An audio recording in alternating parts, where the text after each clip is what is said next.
Jadi tidak selamanya orang yang bekerja di digital secara teknis itu punya kesiapan pengetahuan terhadap konten. Iya. Karena apa? Dia praktisnya saja dilihat.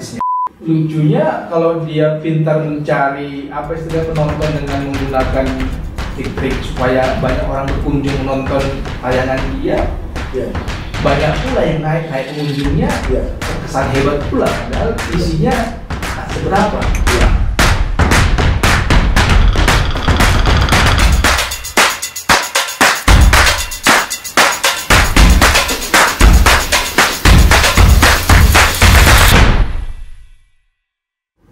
Halo, selamat pagi, siang, sore, malam kepada para penonton, subscriber channel Balang Sumut.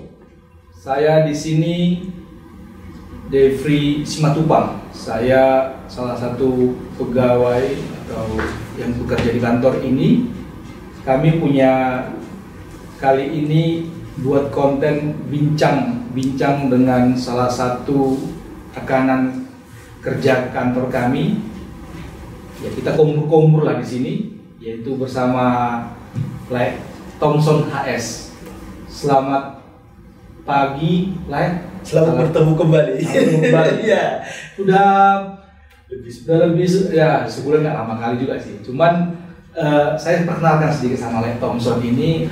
Lai Thompson ini sudah hampir kurang lebih 2 tahun lebih kami punya beberapa kegiatan, dari mulai punya forum diskusi terbatas Sportitas yang 2 tahun lalu kita lakukan, sampai kita kemarin ya ada penelitian di Bakti Raja di Bakaran tentang kerajaan Sisingamangaraja, dan laporan penelitiannya sudah selesai ya, sudah direview oleh tim reviewernya, lumayan bagus reviewernya. Jadi mudah-mudahan bermanfaat lah, tahun depan bisa kita lanjutkan ya. Jadi memang ya begitulah kerjaan kita. Tapi kali ini karena saya sudah lebih mengenal Lai Thompson ini terkait kegiatannya apa saja, di sini kami mau cerita lah gitu, apa yang sedang dikerjakan saat ini, dan dalam waktu dekat ini mau melakukan apa lagi. Saya dengar Lai lagi terlibat dalam proyek pementasan pertunjukan seni budaya Warna Danau namanya. Warna Danau. Betul. Itu warna danau kayak mana maksudnya? Danau Toba. Ya, itu latar belakangnya memang Danau Toba. Warna danau maksudnya itu keberagaman yang ada di sekitar Danau Toba itu, terutama adanya 4 puak dengan budaya-budayanya. 4 puak yang di sekitar danau. Semadung, Toba, Papak, dan Karo. Oke. Jadi itu dibuat dalam bentuk, saya lihat beberapa kali kan sudah pementasan di beberapa tempat ya. Iya, di Balige, di Jakarta, dan di nanti yang dalam waktu dekat di Medan. Ya. Jadi bisa lah kami diundang lah ya. Ya pastilah. Ya, jaringan saya kan harus diundang.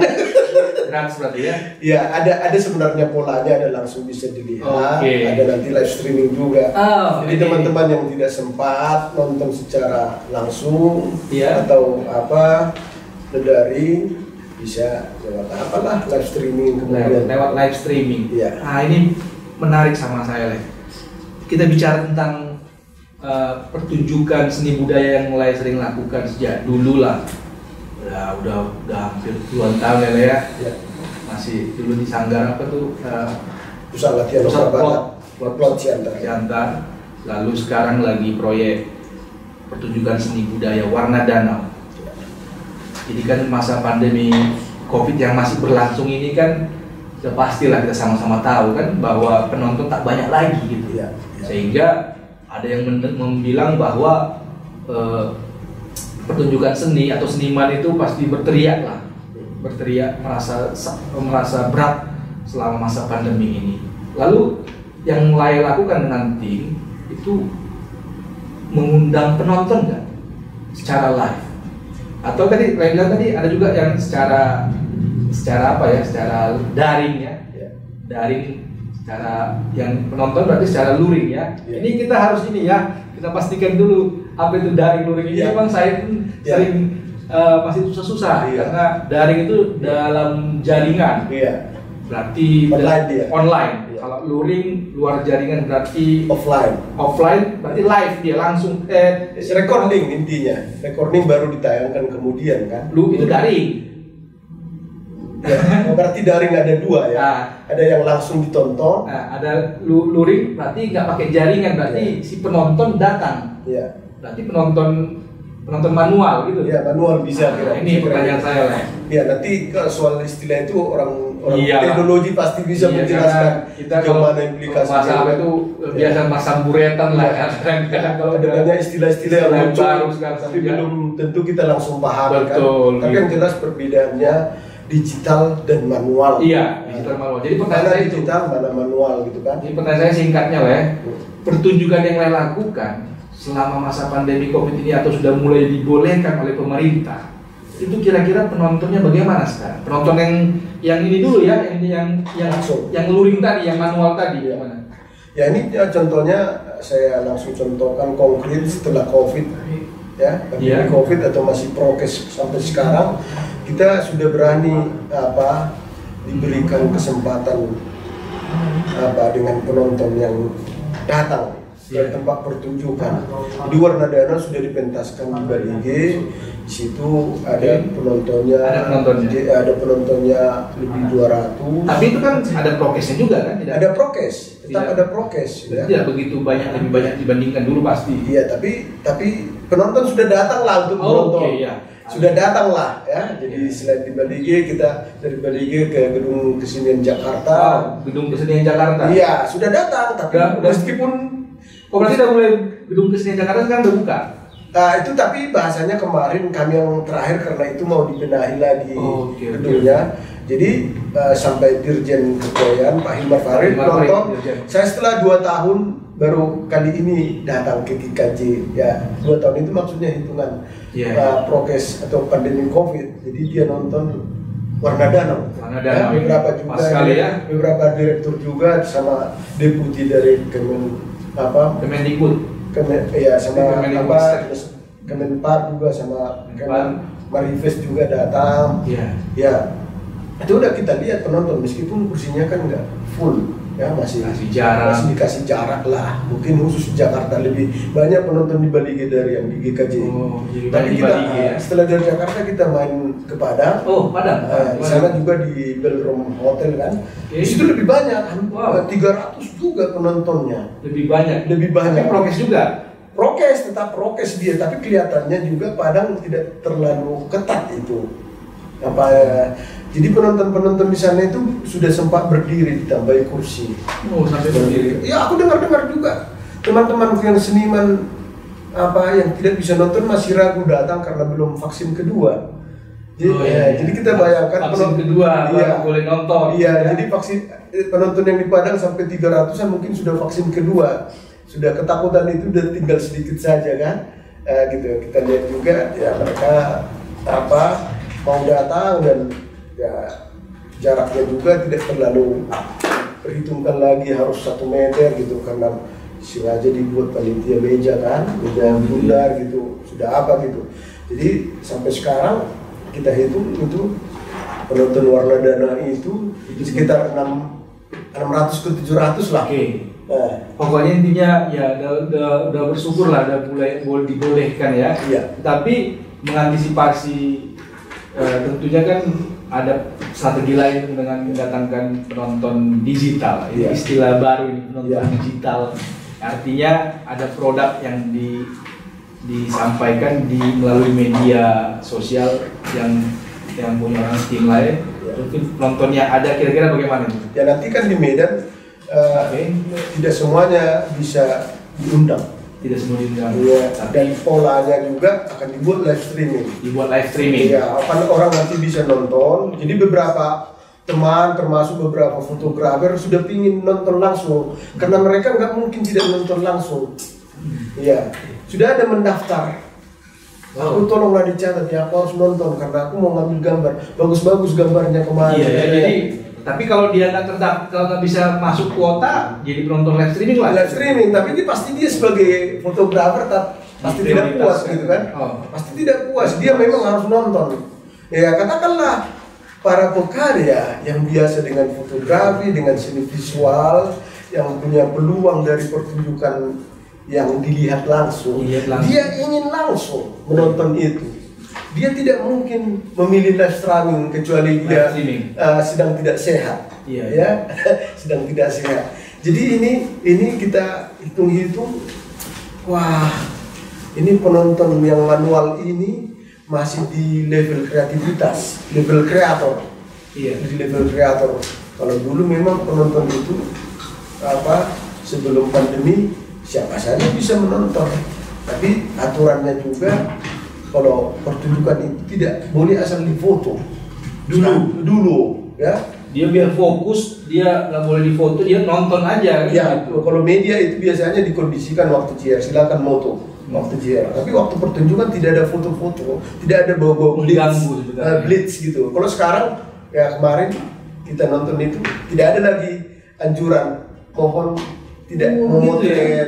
Blitz, itu kan mengganggu dari segi pencahayaan apa kan gitu kan. Jadi kayak ada semacam semacam semakin toleransinya di apa ya? Iya, dampak COVID ini mempengaruhi bagaimana sebelumnya pertunjukan itu tertata dengan baik dan pemotretan juga diatur. Sekarang ya bebas gitu aja. Bebas gitu aja gitu. Karena ada sisi positifnya juga, karena mereka membantu untuk mempublikasikannya ke media sosial masing-masing pribadi. Ya, semua orang yang punya HP sekarang tidak bisa dilarang memotret.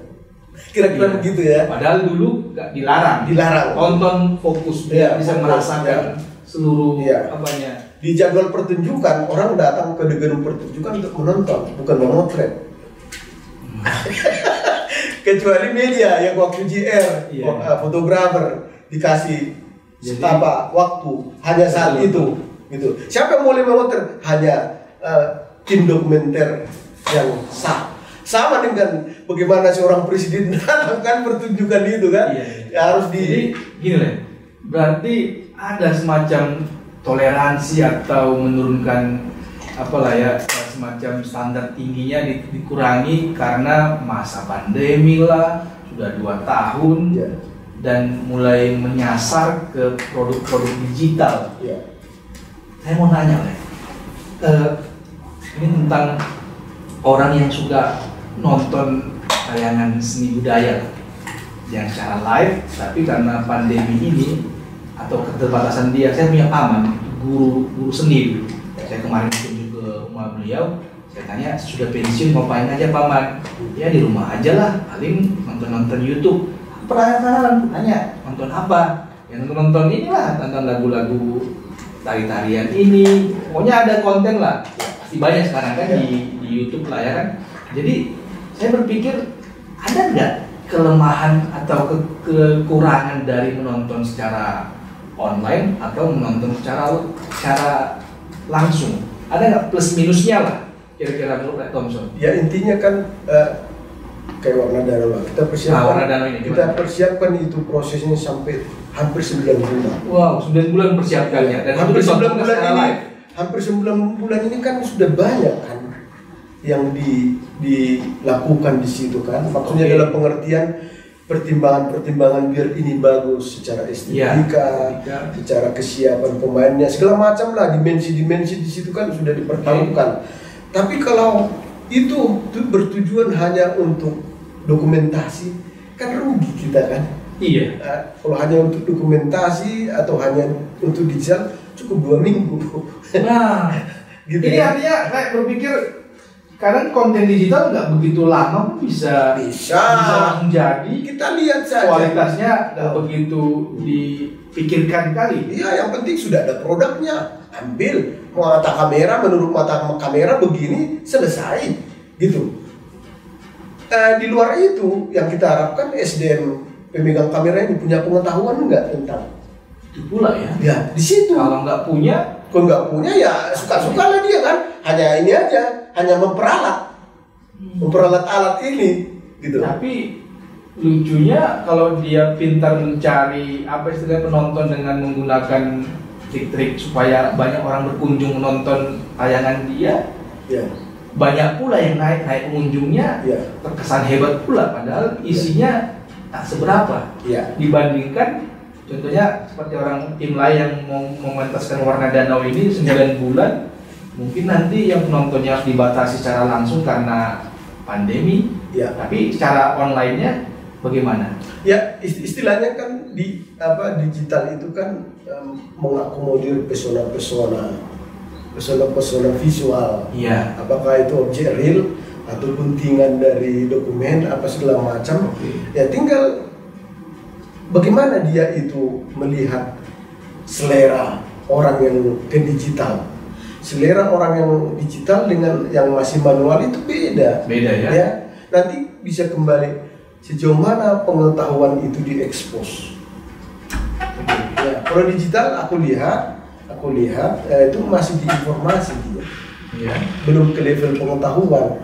Jadi tidak selamanya orang yang bekerja di digital secara teknis itu punya kesiapan pengetahuan terhadap konten. Karena dia praktisnya saja dilihat. Apalagi generasi sekarang sudah generasi milenial, mungkin belum pernah dia merasakan nonton di sebuah konser yang rame, tapi dia hanya hobinya istilah sekarang itu di kamar aja sambil buka tampilan dia buka tonton semua, tapi kualitasnya malah nggak peduli dia. Saya pernah ditanya, karena saya pernah narasumber menceritakan bagaimana karya Opera Bata itu kita pertunjukkan, kita kasih linknya, tapi kan tujuan kita kan pertunjukan. Lalu dia penanya ini YouTuber dan video maker, Pak, saya lihat video-video kalian belum bagus, katanya. Ya memang tujuan kan bukan untuk video, untuk pertunjukan. Beda lagi ya. gitu kita bilang, oh begitu ya. Jadi kamu mengerti nggak yang kami lakukan itu? Belum kan? Jadi kamu hanya melihat secara visual digital kan? Betul. Kamu punya perspektif nggak tentang apa yang kami sampaikan itu? Gitu kan?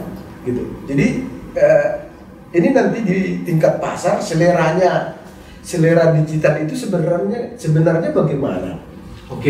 Kalau pendapat pribadi Laila selaku pelaku seni pementasan ya, biasanya seni budaya yang tur keliling gitu. Kalau ke depan, beberapa tahun ke depan lah, gara-gara si pandemi ini udah tak ada lagi cerita ada konser yang mendatangkan banyak penonton, sehingga pesimis nggak bahwa akhirnya para pekerja yang membutuhkan harusnya ingin ditonton oleh orang banyak di sebuah tempat secara live, nggak mau ditonton untuk melalui media-media sosial tadi. Kira-kira harapannya Lek Thompson ada nggak optimis atau malah pesimis bahwa akhirnya tak banyak lagi lah orang yang nonton nanti, atau jangan-jangan berubah strategi? Ya memang harus berubah strategi. Ya, kalau gedung pertunjukan yang dianggap ikon, yang selama ini, yang sudah selama ini dimanfaatkan, digunakan, itu harus dibenahi dan standar-standar prokesnya juga harus disampaikan kan. Ya, baru kemudian kalau outdoor itu ya kita bayangkan di Eropa juga orang dari nonton dari mobil sudah bisa, panggungnya dibuka, ya dia dari mobil aja dia nonton. Jadi ada panggung besar, lalu orang datang dengan mobilnya, di mobil aja nonton gitu misalnya kan. Itu strateginya. Strategi. Ya akhirnya tetap secara kualitas tidak begitu mengganggu. Iya, karena namanya satu produk yang prosesnya dipersiapkan dengan matang, kan itu juga berbiaya tinggi kan. Kalau hanya di urusan dokumentasi dia, nggak perlu kita capek-capek berproses, kan? Seperti warna danau lah. Kalau itu hanya untuk urusan dokumentasi, ngapain kita berproses sampai ada kena COVID pemain atau segala macam? Gitu kan? Gitu. Apalagi yang kita promosikan itu kan Empat Puak Danau Toba. Ya udah masih bikin aja 2 minggu udah siap itu, selesai itu. Udah, ambil gambar, ambil pesta, ambil apa? tapi nggak di situ. Bukan di situ. Ada sense yang mau disampaikan di atas panggung dan orang yang melihat langsung itu merasakan. Gitu. Tapi itu seperti pertanyaan tadi, nggak banyak penonton pun sekarang sudah harus ditoleransi. Iya, itulah nanti penonton yang berkualitas itu kan. Oke. Lalu untuk mengejar penonton yang secara digital tadi, ya adalah tim yang lain yang bagus strateginya, mengemas, memasarkan di medsosnya. Ya. Harapan seperti itu, biar ada tayangan yang bagus, bermutu, ditonton banyak, itu kan tolak ukurnya ideal. Ya, kalau menonton pertunjukan yang bergensi, influencernya itu tetap penonton yang datang. Itu pula ya. Iya. Sejauh mana dia menyuarakan itu atau mempublis yang dia foto, itu ketahuan itu berkualitas enggak dia melihat pertunjukan itu. Jadi kalau bicara kualitas ini memang banyak faktor lah. Iya, banyak faktor lah. Iya, ini kayaknya kita sudah diingatkan waktu kita terbatas. Jadi sebenarnya podcast ini sekali membantu mempromosikan tunjukan seni budaya Warna Danau. Iya. Yang kapan di Medan ini, Bang? Minggu kedua Desember nanti. Minggu kedua Desember, berarti 2 minggu lagi ya. Iya. Nanti ada tempat untuk promosinya pasti nanti mungkin kita bantu dari podcast Balar Sumut. Karena Thompson ini adalah rekan kerja kita, jadi kita juga akan bertransformasi. Selama ini balai arkeologi itu dinilai hanya bicara tentang arkeologi, tapi kita juga benda-benda budaya. Tapi kita bertransformasi memasuki ranah yang lebih besar, yaitu ranah budaya secara garis besarnya, dan sudah terbukti kita bisa melakukan riset bersama, dan tentunya tahun depan atau di kemudian hari kita akan tetap selalu berkolaborasi. Tinggal mengukur nanti manfaatnya itu mana gitu. Paling tidak kita berani bersaing dengan tayangan-tayangan multimedia bidang lain, dan itu sesuatu yang menurut saya secara pribadi ya nggak kalah berharganya lah. Maksudnya tetap kita berusaha memperkenalkan budaya secara umum atau budaya secara khusus. Ya gitu. Oke, sukses buat nanti. Jangan lupa kami diundang yang penonton digital atau penonton manual. Terima kasih. Dan nanti tergantung kuota ini ya, kursinya ya. Tergantung nanti panitianya berapa yang harus bisa nonton sesuai prokes. Tapi yang tidak bisa nonton nanti pasti bisa melalui live streaming. Dan bisa langsung menanggapi. Boleh juga saya tidak bisa nonton karena kursi harus saya kasih sama orang lain, lalu saya harus lewat live stream di balik panggung kan. Ya begitulah suka duka masa pandemi, tapi ya kita tetap optimis ya. Dengan dua dunia tadi, dunia digital sama dunia manual atau dunia daring dan luring. Nah itu harus kita ingat selalu, dunia luring, daring, karena dari depan sudah kita rasakan sekarang sejak masa pandemi. Dua gabungan daring dengan luring ini darling. Daring luring. Daring sudah terlaluring kan. Ini ada penonton baru gitu. Ada kita Kiki. Ada live gitu. Jadi itu kalau bicara darling itu menarik gitu. Tapi di sesi lain lah. Oke. Terima kasih. Salam sehat.